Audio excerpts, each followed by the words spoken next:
ప్రపంచ ప్రఖ్యాతి వహించిన క్షేత్రం తిరుమల క్షేత్రం.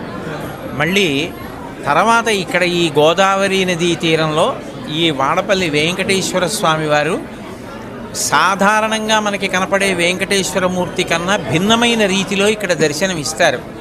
ఆయన ఒక చేత్తో గద పట్టుకొని ఎర్రచందనపు మూర్తిగా వెలిసి ఉండడం చాలా చాలా గొప్ప విశేషం.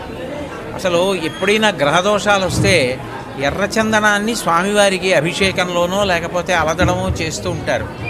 అలాంటిది ఎర్రచందనం మూర్తిలోనే స్వామివారు వెలియడం, పక్కన శ్రీదేవి అమ్మవారు కూడా ఉండడం, గదతో స్వామివారు ప్రకాశిస్తూ ఉండడం, ఆయన తన పాదాలని చూపిస్తూ ఉండడం చాలా విశేషమైన క్షేత్రం.